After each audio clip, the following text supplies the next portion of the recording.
Hi everyone, ಇವತ್ತಿನ ವೀಡಿಯೋನ start ಮಾಡ್ತಾ ಇದ್ದೀನಿ. ಇನ್ನು ಹಿಂದಿನ ದಿನ ನೋಡಿದಾಗೆ ಸ್ನೋ ಬೀಳಕ್ಕೆ ಸ್ಟಾರ್ಟ್ ಆಗಿತ್ತು. ನಾವು ಡೌನ್ ಫೇಸಲ್ಲಿದ್ದಾಗ ಅದು ಮಳೆ ಥರ ಕಾಣಿಸ್ತಿತ್ತು, ಬಟ್ ಮೇಲೆ ಹತ್ತತ್ತ ಜಾಸ್ತಿನೇ ಸ್ನೋ ರೀತಿ ಅದು ಆಗಿತ್ತು. ಇನ್ನು ಹಾಗೆ ನಮ್ಮ ಜರ್ನಿನ ಸ್ಟಾರ್ಟ್ ಮಾಡಿದ್ವಿ. ಸ್ಟಾರ್ಟ್ ಮಾಡ್ತಾ ಹಾಗೆ ಒಂದು ಪರಾಟ ಅಂಗಡಿಗೆ ಹೋಗಿದ್ವಿ. ಅವರು ಕನ್ನಡ ಮಾತಾಡ್ತಾಯಿದ್ರು, ಅಲ್ಲಿನ ಲೋಕಲ್ಲು ತುಂಬ ಚೆನ್ನಾಗಿ ಕನ್ನಡ ಮಾತಾಡ್ತಾಯಿದ್ರು, ಸಾಂಗ್ಸ್ ಆಡ್ತಿದ್ರು. ಭಯ ಕನ್ನಡದವರ ನೀವು? ಕನ್ನಡ ಬರುತ್ತಾ? ಕನ್ನಡದವರ? ಲೋಕಲ್ಲು ಯಾವುದು? ಯಾವ ಲೋಕಲ್? ಕೆಳಗಡೆ ಲೋಕಲ್ ಬಿಟ್ಟು ಕನ್ನಡ ಕಲ್ತಿದ್ದೀರಾ? ಕನ್ನಡ ಕಲ್ತಿದ್ದೀರಾ? ಕಲ್ಸಿದ್ದೀವಾ? ವಾವ್, ಕರ್ನಾಟಕಕ್ಕೆ ಬಂದಿವಿ. ಸೂಪರ್. ಸಮಾಚಾರ, ಮಳೆ ಸಮಾಚಾರ, ರೈನು. ಹಾ ಭಯ್ಯ, ಎಷ್ಟು ಕಿಲೋಮೀಟರ್ ಇದೆ? ಇನ್ನು 5 ಕಿಲೋಮೀಟರ್ಸ್.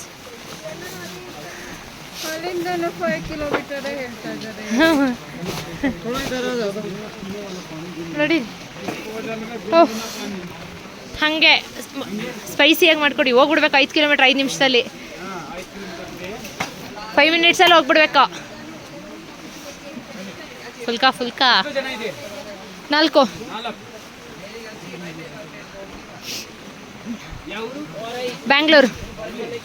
ಬ್ಯಾಂಗ್ಳೂರಾ? ಹಾಂ, ಗೊತ್ತಾ ಬ್ಯಾಂಗ್ಳೂರಲ್ಲಿ? RR ನಗರ್. ಹಾಂ, ಎಸ್ ಭಯ್ಯ, ರಾಜರಾಜೇಶ್ವರಿ ನಗರ್. ಬಂದಿದ್ದೀರಾ ಬ್ಯಾಂಗ್ಳೂರ್? ಏನು ಖಾಲಿ ಐಸ್ ಗೆಡ್ಡೆ. ಪರಾಟ 2, ಆಲೂ ಪರಾಟ 2. ಐಸು ಅಲ್ಲಿ ಕಾಣಿಸ್ತಾ ಇದೆ.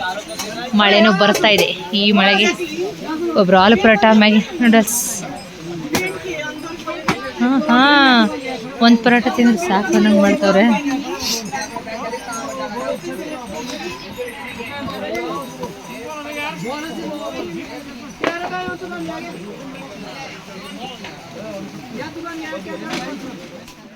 ಇನ್ನು ಅವರು ಕನ್ನಡ ಕಲ್ತಿದ್ದು ಬಂದು ದಾವಾಸ್ಪೇಟೆನಲ್ಲಿ ಅವರು 6 ವರ್ಷ ಕೆಲಸ ಮಾಡಿದ್ರಂತೆ. ಸೊ ಹಾಗಾಗಿ ಅಲ್ಲಿಂದ ಕನ್ನಡನ ಕಲ್ತ್ಕೊಂಡು ಬಂದಿದ್ದಾರೆ.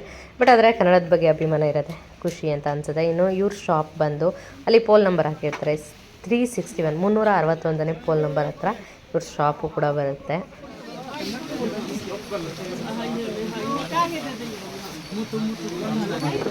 ಹಾಂ ಭಯ, ಸ್ವಲ್ಪ ಜೋರಾಗಿ ಹೇಳಿ ಕೇಳೋಣ.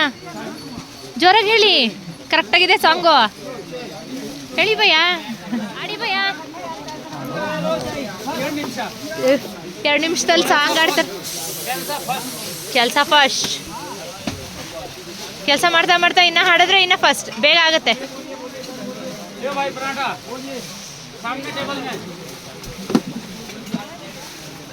ಈಸ್ಕಳ್ರಿ. ಪಿಕ್ಕಲ್ ಹಾಕಿ ಭಯ.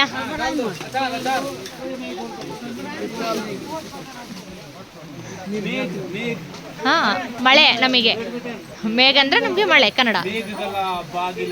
ಓ, ಮೇಘಗಳ ಬಾಗಿಲಲ್ಲಿ.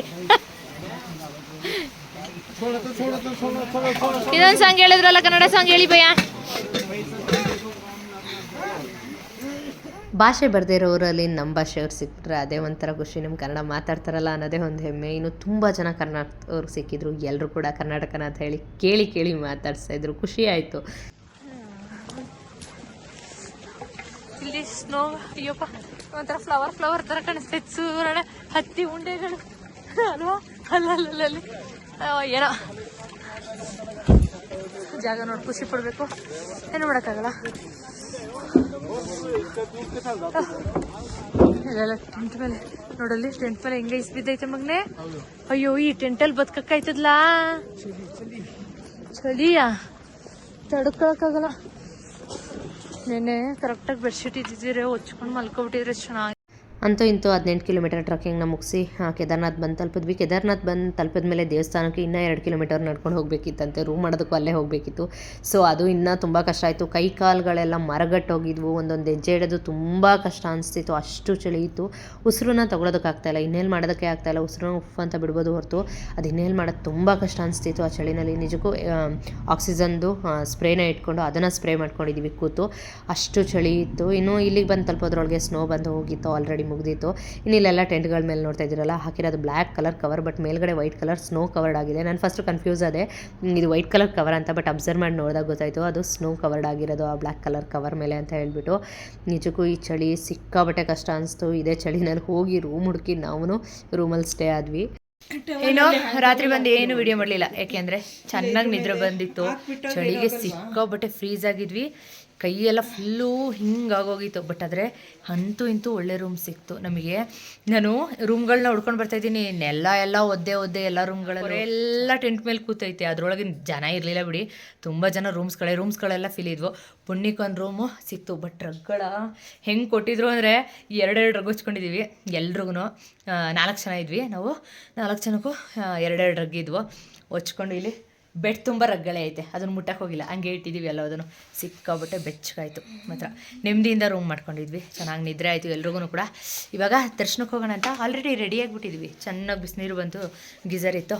ಸ್ನಾನ ಮಾಡ್ಕೊಂಡು, ಸ್ನಾನನೇ ಮಾಡೋದು ಬೇಡ ಅಂದ್ಕೊಂಡ್ರು ಕೂಡ ಸ್ನಾನನೂ ಕೂಡ ಮಾಡಿ ಮುಗಿಸ್ಕೊಂಡು ರೆಡಿಯಾಗಿ ಹೋಗ್ತಾಯಿದ್ವಿ. ಇವಾಗ ದೇವಸ್ಥಾನದ ಹತ್ರ ಏನೇನಿದೆ ಬನ್ನಿ ನೋಡ್ಕೊಂಡು ಬರೋಣ. ಇಲ್ಲಿ ನೋಡಿ ಐಸು, ನಿನ್ನೆ ಸ್ನೋಫಾಲ್ ಆಗಿರೋದು ಹಿಂಗೈತೆ, ಅದೆಲ್ಲದಕ್ಕಿಂತ ನೋಡೋಕೆ ಚೆನ್ನಾಗಿ ಕಾಣಿಸೋದು. ಇಲ್ಲಿ ಫುಲ್ಲು ನೋಡ್ಕೊ ಸುತ್ತ ಹಿಂಗೆ ಬೆಟ್ಟ ಇದೆ, ಅದನ್ನು ತೋರಿಸ್ತೀನಿ. ಇಲ್ಲೆಲ್ಲ ಫುಲ್ಲು ಐಸ್ ಗೆಡ್ಡೆಗಳು ಬಿದ್ದಿರೋದು. ಇಲ್ಲಿ ಇನ್ನೂ ತುಕ್ಕ ಅಂತ ಮೇಲಿಂದ ಉದುರುತ್ತಾನೆ ಐತೆ ಐಸ್ ಗೆಡ್ಡೆಗಳು. ಇವತ್ತು ಸ್ನೋ ಬೀಳ್ತಾ ಇತ್ತಮ್ಮ, ಗೊತ್ತಾಗ್ತಿಲ್ಲ ಅಷ್ಟೇ. ಸ್ನೋ ಬೀಳ್ತಾನೇ ಇದೆ. ಸ್ವಲ್ಪ ಎಲ್ಲ ಇಟ್ಟು ಬಂದ್ಯಾ, ಹಾಕೋ. ಯಾರ್ದು ಎಲ್ಲ ತೋರಿಸು, ನಮ್ಮದೇ. ಇನ್ನೂ ಸ್ನೋ ಬೀಳ್ತೈತೆ, ಗೊತ್ತಾಯ್ತಾ ಇಲ್ಲ. ಇಲ್ಲಿ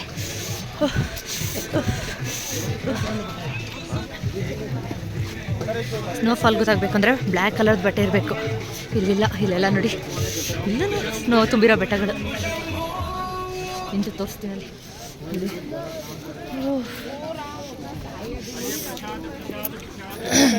ಕಮ್ಮಿ ಬೀಳ್ತೈತೆ ಸ್ನೋ ಇವಾಗ. ಅಲ್ಲಿ ಹಿಂಗೆ ಮರಳಿನ ಗುಡ್ಡೆಗಳು, ಸ್ನೋ ಫ್ಲೇಕ್ಸ್ಗಳು.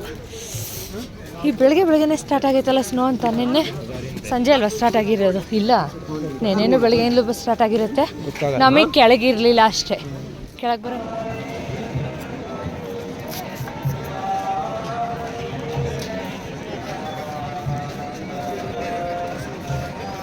ಎಲ್ಲೆಲ್ಲೂ ಸ್ನೋ ತುಂಬಿರೋ ಬೆಟ್ಟ ಸುತ್ತ. ಸ್ಪರ್ಶ ದರ್ಶನಕ್ಕೆ ಹೋಗೋಕ್ಕೆ ಲೈನಲ್ಲಿ ನಿಂತಿದ್ವಿ. ಕಾಲು ಸ್ಲಿಪ್ಪರ್ ಹಾಕೊಳ್ಳಂಗಿಲ್ಲ, ಬೆಂಡ್ ಆಯ್ತೈತೆ ಕಾಲೆಲ್ಲ.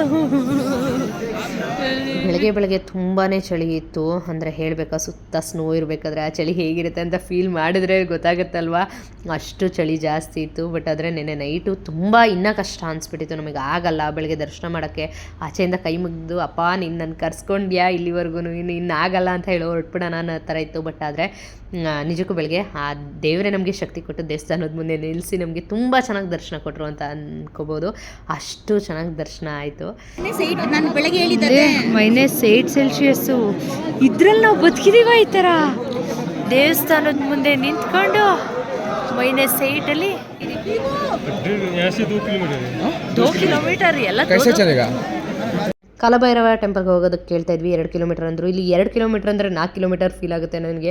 ನಿಜಕ್ಕೆ ಶಾಕ್ ಆಗುತ್ತೆ. ಎಲ್ಲಾದರೂ 1 ಕಿಲೋಮೀಟರ್ ಹೇಳಿದ್ರೆ ಯಪ್ಪ ಅದು 2 ಕಿಲೋಮೀಟರ್ ಇರುತ್ತೆ ಅಂತ ನಾನೇ ಫಿಕ್ಸ್ ಆಗಿಬಿಟ್ಟಿರ್ತೀನಿ. ಟೆಂಪಲಿಂದ ಬರೋ ಈ ಕಲ್ಲು ಭೀಮಶಿಲ.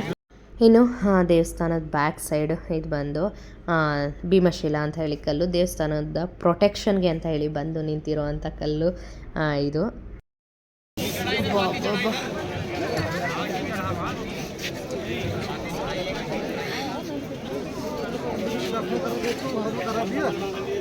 ಇದೇಂತ ಕಟ್ಟಿದೆ ಎಲ್ಲ, ಏಂತ ಕಟ್ಟೋದು? ಹಾಂ ಹೌದಾ, ಕಲ್ಗಳು ಹಾಯ್ಕೊಂಡು ಬಂದು ಕಟ್ಟೋಣ. ಕೋರಿಕೆ ಏನು, ಕೋರಿಕೆಗೋಸ್ಕರ ಕಟ್ಟೋದು ಹೊರಿಸ್ಕೊಂಡು. ಇನ್ನು ಹಾಗೆ ದೇವಸ್ಥಾನದಿಂದ 200 ರಿಂದ 300 ಮೀಟರ್ ದೂರದಲ್ಲೇ ಆದಿಶಂಕರಾಚಾರ್ಯರ ಸಮಾಧಿನೂ ಕೂಡ ಇದೆ ಇಲ್ಲಿ. ಅದನ್ನು ನೋಡೋಣ ಅಂತ ಬಂದ್ವಿ. ತುಂಬ ಚೆನ್ನಾಗಿದೆ ಪ್ಲೇಸು ಕೂಡ. ಅವರು ಹುಟ್ಟಿದ್ದು ಬಂದು ಕೇರಳದಲ್ಲಿ, ಬಟ್ ಅವ್ರ ಸಮಾಧಿ ಬಂದು ಇಲ್ಲಿದೆ. ಎಲ್ಲಿಂದ ನಂಟು ಎಲ್ಲೆಲ್ಲಿಗೆ ಬೆಸ್ತಿರುತ್ತೆ, ಹುಟ್ಟೆಲ್ಲಿ ಸಾವೆಲ್ಲಿ ಅಂತ ಯಾರಿಗೂ ಏನು ಬರ್ದಿರಲ್ಲ ಅನ್ನೋದಕ್ಕೆ ಇಂಥದ್ದೆಲ್ಲ ಸಾಕ್ಷಿ ಆಗುತ್ತೆ. ಇನ್ನು ಆ ಮೂರ್ತಿನೂ ಕೂಡ ತುಂಬ ಚೆನ್ನಾಗಿತ್ತು. ನೋಡೋದಕ್ಕೆ ಪ್ಲೇಸು ಕೂಡ ಅಷ್ಟೇ ಪೀಸ್ಫುಲ್ಲಾಗೂ ಇತ್ತು. ಇನ್ನು ಹಾಗೆ ಅಲ್ಲಿ ನೋಡ್ಕೊಂಡು ಬಂದ್ವಿ. ಅಲ್ಲಿದ್ದಾದಮೇಲೆ ಮತ್ತೆ ದೇವಸ್ಥಾನದ ಫ್ರಂಟಲ್ಲಿ ಈ ರೀತಿಯಾದ ಶಾಪ್ಗಳಿರುತ್ತೆ. ಅಲ್ಲಿ ಏನು ಬೇಕಾದರೂ ಬೈ ಮಾಡ್ಬೋದು. ಅಂದರೆ ಪುಟ್ಟದಾಗಿರೋ ಅಂಥ ಕೇದಾರನಾಥ ಟೆಂಪಲ್ಲು ಕೂಡ ಸಿಗುತ್ತೆ. ಇಷ್ಟ ಬಂದಿದ್ದನ್ನು ಯಾರ್ಯಾರು ಏನೇನು ಬೇಕೋ ಅದನ್ನೆಲ್ಲ ತೊಗೊತಾ ಇದ್ರು. -3 feels like -2. -3. 1 Celsius light shadow.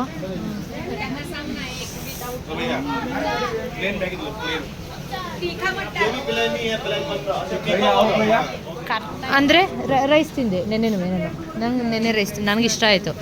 ಸಿಗೋದೇ ಇಲ್ಲ ಅಂದ್ಕೊಂಡಿದ್ದೆ, ಬಟ್ ಪರೋಟನೇ ಜಾಸ್ತಿ, ಬಟ್ ರೈಸು ಸಿಗುತ್ತೆ, ದಾಲ್ ಚಾವಲ್ ಜಾಸ್ತಿ. ಈ ವೆದರಲ್ಲಿ ಹಿಂಗೆ ಕೂತ್ಕೊಂಡು ಅಲ್ಲಿ ನೋಡ್ಕೊಂಡು ತಿನ್ನೋದು ಚಂದ ಅಲ್ಲ, ಸರಿಯಾಗಿ ಸುಡ್ತೈತೆ. ಕೈ ಹೆಂಗೆ ಅನಿಸ್ತೈತೆ ಅಂದರೆ ಇದರಲ್ಲೇ ಹಾಕೊಂಡು ಕೂತ್ಕೊಬಿಡೋಣ ಅನ್ನಂಗೈತೆ.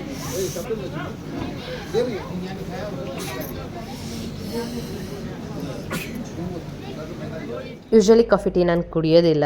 ಮಂತ್ರಾಲಯಕ್ಕೆ ಹೋದಾಗ ಕಾಫಿ ಕುಡಿತಿದ್ದೆ ಅಷ್ಟೇ, ಬಟ್ ಇಲ್ಲಿ ಚಳಿಗೆ ಕಾಫಿ ಯಾರು ಟೀ, ಕಾಫಿನೇ ಜಾಸ್ತಿ ಕುಡಿದಿದ್ದು. ಬೇಕೇ ಬೇಕು ಅನಿಸುತ್ತೆ. ಐಸ್ ಗುಡ್ಡೆಗಳಿಲ್ಲಿ ಯಾವ ರೇಂಜ್ಗೆ ಇದೆಲ್ಲ ಐಸು ನೀರಾಗಿ ಬರ್ತಾ ಇರೋದು. ಇವಾಗ ಹೆಂಗೋ ಬಿಸಿಲು ಬರ್ತೈತೆ. ನೈಟ್ ಫುಲ್ ಚಳಿ ಇತ್ತು, ಈಗ ಬಿಸಿಲು ಬೀಳ್ತಾಯಿದ್ರೆ ಅಬ್ಬಾ ಹುಚ್ಚಗಾಯ್ತು. ಕಲ್ಲಾಗಿರಲ್ಲ ಇದು ಇಲ್ಲಿ ಹೆಂಗೆ. ಇನ್ನು ಇಲ್ಲಿ ನೀರು ಸೋತೈತೆ ಕರಗಿ ಬಿಸಿಲಿಗೆ. ಯಪ್ಪ ನಿಜ ಇದ್ರೊಳಗೆ ಮನೆಯೊಳಗೆ ಮಲಗೋಕ್ಕಾಗಲಿಲ್ಲ. ಅಯ್ಯೋ ಅಲ್ಲಿ ಅದು ಮೇಲೆ ಚೆಲ್ಲಿದ್ದನ್ನ ಎತ್ತಿ ಸುರಿದಿರಂಗವ್ರೆ ಸೈಡಲ್ಲಿ. ಅಲ್ಲಿ ಸುರಿದಿರೋದು ಚಾಪರಲ್ಲಿ ಬರೋದು. ಇಲ್ಲಿ ದರ್ಶನಕ್ಕೆ ಇಲ್ಲಿ ಎಲಿಪ್ಯಾಡ್ ಐತೆ. ಅಲ್ಲಿ ಲೈನ್ ಕಾಣಿಸ್ತಿದ್ಯಾ? ಇಲ್ಲಿಂದ ಹಿಂಗೆ ಬಂದು ಇಲ್ಲಿ ಬ್ರಿಡ್ಜ್ ಐತಲ್ಲ, ಇಲ್ಲಿ ಒಳಗಡೆ ಇಲ್ಲಿ ಬ್ರಿಡ್ಜು, ಇಲ್ಲಿ ಅಲ್ಲಿ ಕಾಣಿಸ್ತೈತಲ್ಲ ಛತ್ರಿಗಳು, ಅಲ್ಲಿ ಕೆಳಗೆ ಬಂದು ಈ ಕಡೆ ಛತ್ರಿನೂ ಬರುತ್ತೆ, ಬಳಸ್ಕೊಂಡು ಬಂದು ಇಲ್ಲಿ ದೇವಸ್ಥಾನದ ಪಕ್ಕ ಇಲ್ಲಿ ಏನು ಕಾಣಿಸ್ತೈತೆ ವೈಟ್ಗಿದು, ಇದ್ರಲ್ಲಿ ಅವರೇ ಜನ ಇಲ್ಲಿಗೆ ಬಂದು ದರ್ಶನ ಮಾಡಬೇಕಾಗಿರೋದು. ಪುಣ್ಯಕ್ಕೆ ನಮ್ಮದು ಸ್ಪೆಷಲ್ ದರ್ಶನ ಮುಗೀತು. ಅಬ್ಬಾ ನೆಮ್ಮದಿನ ದರ್ಶನ ಮುಗಿಸ್ತೋ. ಏನಾದರೂ ಹಿಂಗೆ ನಿಲ್ತೀವಿ ಅಂದಿದ್ರೆ ನಾವು ಇವತ್ತು ವಾಪಸ್ ಇಳಿಯೋ ಹಂಗಿಲ್ಲ. ಇವತ್ತು ಇಳಿಬೇಕು ಅಂದ್ಕೊಂಡು ನಾವು ಫಿಕ್ಸ್ ಆಗಿರೋದು. ಸೊ ಹಾಗಾಗಿ ಈ ಥರ ಇರೋದು ಇಷ್ಟ ಐತೆ. ಈಗ ನಮ್ಮದೇನೋ ಮುಗೀತು, ನಾವು ಹೊರಡೋದು ಅಷ್ಟೇ. ಈಗ ಕಾಲಭೈರವವನ್ನು ನೋಡ್ಕೊಂಡು ಹೊರಡ್ತಾ ಇರೋದೆ. ಇದೇನು ಬೆಟ್ಟ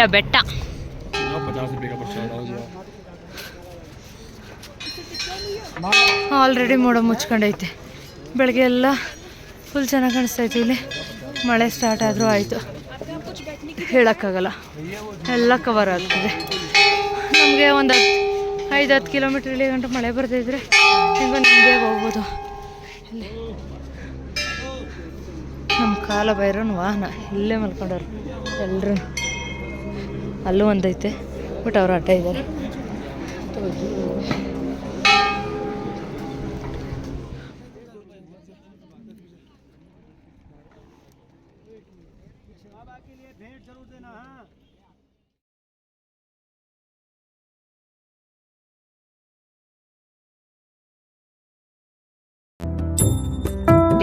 ಇದರಲ್ಲಿ ಇವತ್ತು ಗೊತ್ತಾಯ್ತೈತೆ ಸ್ನೋ ಬೀಳೋದು. ವಿಡಿಯೋದಲ್ಲಿ ಗೊತ್ತೇ ಆಗ್ತಾ ಇರಲಿಲ್ಲ ನೋಡಿ. ಹರಾಡ್ತೈತೆ ಸರ್, ಕಂಡೋಳಿಗೆ ಬಿತ್ತು. ಸಣ್ಣ ಚಿಟ್ಟೆ ಥರ ಬೀಳ್ತೈತೆ ಅವಳು. ಜಾಸ್ತಿನೇ ಬೀಳ್ತೈತೆ ಇವತ್ತು. ನೆನ್ನೆಗಿಂತ ನಮಗೆ ತೂರ್ಕೊಂಡು ಬರ್ತೈತೆ ಒಳ್ಳೆ ಹಾಗೆ. ಎಲ್ಲ ಬಂದಿದ್ರು ಬನ್ನಿ ಈ ಬೆಟ್ಟದ ಮೇಲೆ. ಇಲ್ಲಿ ತಲೆ ಮೇಲೆ ಎಷ್ಟು ಕೂತೈತೆ. ಆಟಾಕಿಲ್ಲ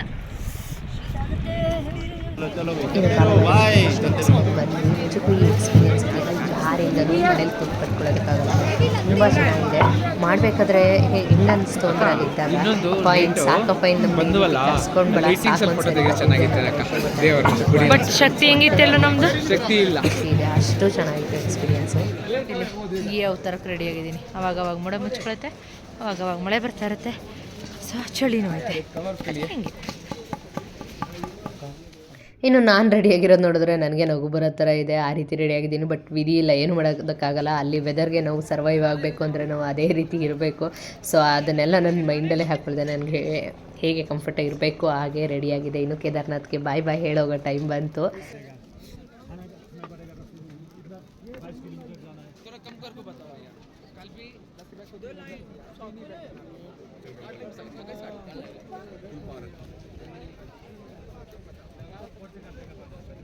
ಇಲ್ಲಿ ದರ್ಶನಕ್ಕೆ ನಿಂತಿರೋ ಲೈನು ಹಿಂಗೈತೆ. ಅದು ಒಂದು ಲೈನಲ್ಲ, 5 ಲೈನು. ಯಪ್ಪ, ಹಿಂಗೇನಾದರೂ ದರ್ಶನ ಮಾಡಿಬಿಟ್ಟಿದ್ರೆ ಇವತ್ತು ನಾವು ಕೆಳಗೆ ಇಳಿಯೋಂಗೆ ಇಲ್ಲ. ಈಗ ಟೈಮು 12 ಆಯಿತು. ಎಷ್ಟು? ಅಯ್ಯೋ ಕಾಣಿಸ್ತಾನೆ ಇಲ್ವಾ? 11:50 ಹಿಂಗೈತೆ. ನಾವು ಹೋಗಕ್ಕೆ ರೆಡಿಯಾಗೇ ನಿಂತಿದ್ವಿ. ಯಪ್ಪ, ಟಾಟಾ ಬಾಯ್ ಬಾಯ್ ಕೇದಾರ್ನಾಥ್. ಬಂದ್ವಿ, ಕಷ್ಟನೂ ಆಯಿತು, ಬಟ್ ಹಾಗೆ ಚೆನ್ನಾಗಿ ದರ್ಶನವೂ ಆಯಿತು. ಅದೊಂದು ಖುಷಿ ಆಯಿತು. ನಿನ್ನೆ ಬಂದಾಗ ದರ್ಶನ ಅಪ್ಪ ಇಷ್ಟು ಕಷ್ಟಪಟ್ಟು ದರ್ಶನ ಕೊಡ್ತೀಯಾ ಆಯ್ತಾ ಇಲ್ಲಪ್ಪ ಅಂತ ಅಂದ್ಕೊಂಡ್ವಿ. ಬಟ್ ಬೆಳಗ್ಗೆ ದರ್ಶನ ಆರಾಮ್ಸೆ ಆಗಿ.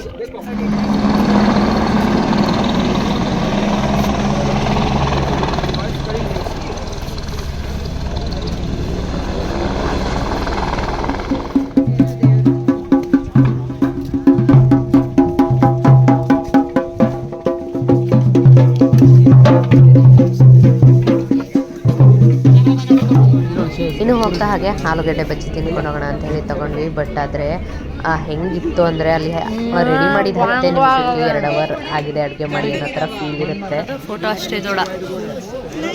ಕುದುರೆ ಹತ್ತಕ್ಕೆ ಭಯ ಬೀಳ್ಬೇಕಾದ್ರೆ ಹೆಜ್ಜೆ ಸದ್ದು ಕೇಳಿದ್ರೇ ಭಯ ಆಗ್ತದೆ. ಬಟ್ ಇಲ್ಲಿ ಈ ಕುದುರೆ ಕಾಲು ಬೇರೆ ಬೇರೆ ಥರ. ನನಗೆ ಇಲ್ಲಿ ಕುದುರೆ ಕಾಲು ಆ ಕುರಿ ಬಾಲ ಎಲ್ಲ ಡಿಫ್ರೆನ್ಸ್ ಒಂಥರ ನಗು ಬರುತ್ತೆ. ಎಷ್ಟೊಂದೈತೆ. ಫ್ರೀ ಬರ್ತಾರೆ ಅವರು ಕರ್ಕೊಂಡೋಗಿ.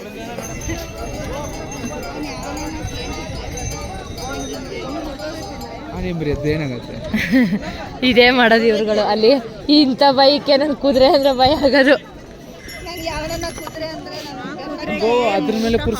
ಅಯ್ಯೋ ಅಷ್ಟಿ ಕುದುರೆ ಎಲ್ಲ ಬಳಸೋದು. ಯಪ್ಪ ಪಾಪ, ಕತ್ತೆ ತರ ಕಾಣಿಸ್ತೈತೆ ಅದು, ಕುದುರೆ ಅನ್ಸ್ತಾ ಇಲ್ಲ. ಕತ್ತೆ ಇರ್ಬೇಕು ಕಣ್ರಿ, ಅದು ಕುದುರೆ ಎಲ್ಲ ಅನ್ಸುತ್ತೆ.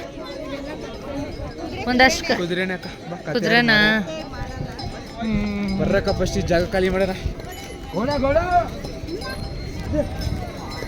ಎಷ್ಟೊಂದು ಕುದುರೆ ಐತೆ ಯಪ್ಪ.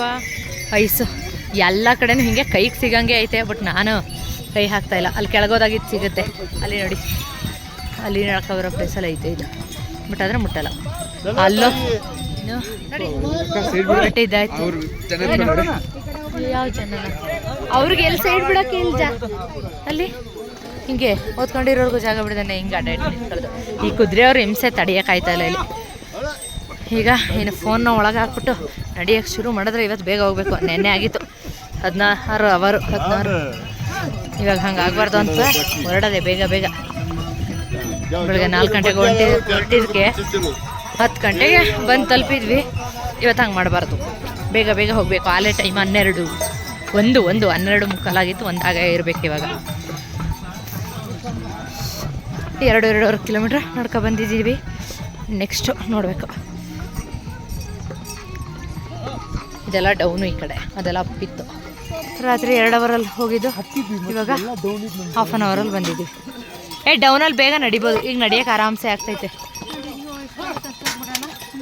ಆ ಸ್ನೋ ಇರೋ ಕಡೆ ಎಲ್ಲ ಗೊಜ್ಜೆ ನೀರು ಹರಿದಂಗೆ ಹರಿತೈತೆ. ಇಲ್ಲಿ ಒಂದು ಬ್ರಿಡ್ಜ್ ಹತ್ರ ಬಂದೆ. ಎಷ್ಟು ಆಳ ಐತೆ ಗೊತ್ತಾ ಇದು. ನಾನು ಕಳೆದ ಸರಿ ಹೋಗ್ಬೇಕಾದ್ರೆ ಅಲ್ಲೊಂದು ಬ್ರಿಡ್ಜ್ ಇತ್ತು, ಅಲ್ಲಿಂದ ಹೋಗಿದ್ವಿ. ಇಲ್ಲಿ ಅಲ್ಲಿ ಕಾಣಿಸ್ತೈತಲ್ಲ ಆ ಬ್ರಿಡ್ಜಿಂದ. ಈ ಬ್ರಿಡ್ಜಲ್ಲಿ ಬರಲಿಲ್ಲ. ನೋಡಿದ್ರೆ ಇದು ಪಾತಾಳ. ಅಯ್ಯಪ್ಪ ಭಯನೇ ಆಯ್ತೈತೆ ನಂಗೆ ಇದು ನೋಡೋಕೆ ಮಾತ್ರ. ಅಷ್ಟು ದೊಡ್ಡದು. ಅಲ್ಲಿ ಕೇದಾರ್ನಾಥ್ ಬೆಟ್ಟ ಇದೆಲ್ಲ ಇದ್ರ ಒಳಗಡೆ ರೈಟಲ್ಲಿ ಲೆಫ್ಟಾಗಿ ಗೊತ್ತಾಯ್ತಲ್ಲ ನಮಗೆ, ಅದರಲ್ಲಿ ಬರೋದು. ಅಪ್ಪ ಹೆಂಗೆ ನಡೀತಾ ಇದ್ದೀನೋ ನನಗೆ ಗೊತ್ತಿಲ್ಲ. ದೇವ್ರೇ, ಇಲ್ಲೇ ನಡಿಬೇಕಾದ್ರೆ ಕಾಣಿಸುತ್ತೆ. ಅಲ್ಲೋಗಿ ನೋಡೋದಕ್ಕಿಂತ ಮುಂಚೆ ಇಳಿಬೇಕಾದ್ರೂ ಕಾಣಿಸ್ತಾರೆ. ನೋಡಿ ಬಂದಿದ್ದೀವಿ, ಹಂಗೂ ಕಾಣಿಸ್ತಾ ಇರೋದೇ. ಏನು ಮಾಡೋಕ್ಕಾಗಲ್ಲ. ಅಲ್ಲಿ ಕುದುರೆಯವ್ರು ಕಾಯ್ಕೊಂಡು ನಿಂತು.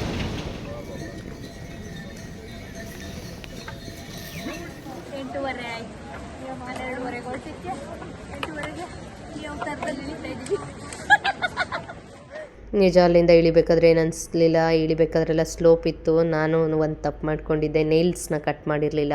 ಆ ನೇಲ್ಸ್ ಕಟ್ ಮಾಡಿಲ್ಲದೆ ಇರೋದ್ರಿಂದ ಸ್ಲೋಪಲ್ಲಿ ಇಳಿಬೇಕಾದ್ರೆ ಶೂಗೆ ಬಂದು ಈ ರೀತಿ ನೇಲ್ಸ್ ಚುಚ್ಚಿ ಹಿಂದೆ ಈ ಪೋರ್ಷನ್ ಏನು ಬರುತ್ತೆ ಇದು ಫುಲ್ ನೀಲ್ಗಟ್ಟು ಊದಿತ್ತು. ಇವಾಗ ನಾನು ಲೇಟಾಗಿ ವೀಡಿಯೋ ಮಾಡ್ತಾ ಇರೋದು, ಬಟ್ ಆದರೆ ಫುಲ್ ಊದಿ ಟಚ್ಚು ಕೂಡ ಮಾಡೋಕ್ಕಾಗ್ತಾಯಿರಲಿಲ್ಲ. ಉಗುರು ನೇಲ್ ಟಚ್ ಮಾಡಿದ್ರೂ ಕೂಡ ಬಾಯಿ ಬಿಡ್ಕೊಳ್ಳೋ ಅಷ್ಟು ಪೇಯ್ನ್ ಆಗ್ತಿತ್ತು. ಸೈಡಲ್ಲಿ ಉಗುರು ಎಷ್ಟು ಮೇಲೆ ಇದ್ದಿತ್ತು ಗೊತ್ತಾ, ಊದ್ಬಿಟ್ಟು ಮೇಲೆ ಬಂದುಬಿಟ್ಟಿದೆ ಉಗುರೇನೆ. ನಾನು ನಿಜಕ್ಕೂ ನನ್ನ ಕಾಲನ್ನ ಅಂಗವಿಕಲ ಬೆರಳು ಅಂದರೆ ಕಾಲಾಗಿರಲಿಲ್ಲ, ಬೆರಳು ಅಂಗವಿಕಲ ಬೆರಳಾದಂಗೆ ಆಗಿಬಿಟ್ಟಿತ್ತು. ಅಷ್ಟು ಕಷ್ಟ ಅನಿಸ್ತು. ಇನ್ನು ಹೊಸ ಶೂ ಆಗಿದ್ದರಿಂದ ಸೈಡಲ್ಲೂ ಕೂಡ ಈ ರೀತಿ ಪೇಯ್ನ್ ಆಗಿತ್ತು. ನೆಕ್ಸ್ಟ್ ಯಾರೇ ಟ್ರೆಕ್ಕಿಂಗ್ ಹೋಗಬೇಕಾದ್ರೂ ಪ್ಲೀಸ್ ಶೂನಲ್ಲ ನೇಲ್ನ ಟ್ರಿಮ್ ಮಾಡ್ಕೊಂಡೋಗಿ, ತುಂಬ ಶಾರ್ಟಾಗಿ ಕಟ್ ಮಾಡಿಕೊಂಡ್ರೆ ಬೆಸ್ಟ್ ಆಪ್ಷನ್ ಅನಿಸುತ್ತೆ. ನನಗಿದೊಂದು ಪ್ರಾಬ್ಲಮ್ ಇಲ್ಲ ಅಂದಿದ್ರೆ ಇನ್ನೇನು ಪೇಯ್ನ್ ಆಗ್ತಾ ಇರಲಿಲ್ಲ, ನನಗೆ ಇನ್ನೇನು ಪೇಯ್ನ್ ಆಗಲಿಲ್ಲ. ನೇಲ್ಸ್ ಚುಚ್ಚುತ್ತಲ್ಲ ಅಂತ ಹೇಳ್ಬಿಟ್ಟು ಸ್ವಲ್ಪ ಕ್ರಾಸಾಗಿ ಬೇರೆ ಕಾಲಿಟ್ಟೆ, ಆವಾಗ ಮಂಡಿ ಒಂಥರ ಜಸ್ಟು ಹೊರಳ್ದಂಗಾಗಿ ಅದು ಸ್ವಲ್ಪ ಪೇಯ್ನ್ ಆಗಿತ್ತು ಅಷ್ಟೇ. ಇನ್ನು ನೆಕ್ಸ್ಟ್ ಟ್ರಕ್ಕಿಂಗಲ್ಲಿ ಪ್ಲ್ಯಾನ್ ಮಾಡಿ ಹೋಗಬೇಕು ಅಂತ ಹೇಳಿ ಅಂದ್ಕೊಂಡಿದ್ದೀನಿ. ಇನ್ನು ಆದಷ್ಟು ಕಾಲು ಪೇಯ್ನು ಬರ್ತಾ ಅದು ಕಮ್ಮಿ ಆಗುತ್ತೆ. ಇನ್ನು ನಾನು ಈ ವಿಡಿಯೋನೂ ಕೂಡ ನಾನು ಇಲ್ಲಿಗೆ ಎಂಡ್ ಮಾಡ್ತೀನಿ. ನೆಕ್ಸ್ಟ್ ವಿಡಿಯೋದಲ್ಲಿ ಸಿಗ್ತೀನಿ. ವಿಡಿಯೋ ಇಷ್ಟ ಆಗಿದ್ರೆ ಲೈಕ್, ಶೇರ್, ಕಮೆಂಟ್ ಮಾಡೋದನ್ನು ಮರಿಬೇಡಿ.